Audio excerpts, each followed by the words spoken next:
আজকে মেঘাচ্ছন্ন আকাশ, আর এই মেঘের দিনে আসলে সোলার প্যানেল টেস্ট করার উপযুক্ত দিন। অনেকেই জানতে চান যে ভাই সোলার প্যানেল আসলে আকাশে মেঘ থাকলে অথবা সূর্যের আলো না উঠলে কেমন কাজ করে। তো আজকে আমি একটু নিজেও টেস্ট করবো, আপনাদেরকেও দেখাবো। এই যে সারা আকাশ মেঘ, কোথাও সূর্যের দেখা নেই, এই সোজা সূর্য বাট মেঘের নিচেই ঢেকে আছে। তো এই মুহূর্তে আমরা নিচেই যাব, গিয়ে দেখবো যে আমাদের আইপিএসে আসলে কত অ্যাম্পিয়ার করে সোলার প্যানেলগুলো দিচ্ছে। এটা হলো 820 ওয়াট, টোটাল 820 ওয়াটের প্যানেল।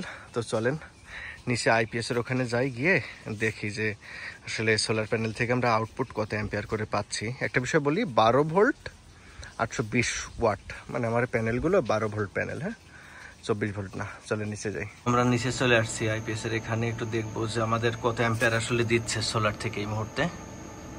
একটু অপেক্ষা করতে হবে। হাইব্রিড মোড অন আছে, সোলার সিস্টেম অন আছে। এখন সোলার কারেন্ট 13.4 অ্যাম্পিয়ার, মোটামুটি ভালো, যেহেতু একদমই মেঘলা দিন। লোড আছে 26%, আর ব্যাটারি লেভেল ফুল, ব্যাটারিটা ফুল চার্জ হয়ে গেছে।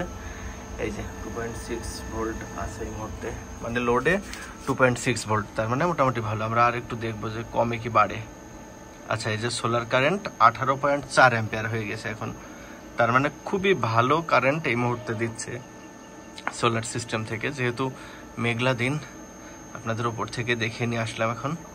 তো নিচে আমরা আর একটু দেখি যে ওই যে সূর্যের উপরে মানে যেই মানে কি বলা চলে, যে মেঘ যখন বেশি মেঘ চলে আসছে তখন অ্যাম্পিয়ার কমে আসছে, যখন মেঘ একটু কম, মোটামুটি সূর্যের আলো কোন রকম পাচ্ছে, তখন অ্যাম্পিয়ারটা বেশি আসছে। সব মিলিয়ে মোটামুটি আমি স্যাটিসফাইড।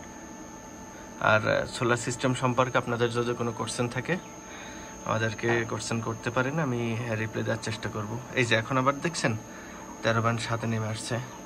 তো যাই হোক, ধন্যবাদ সবাইকে।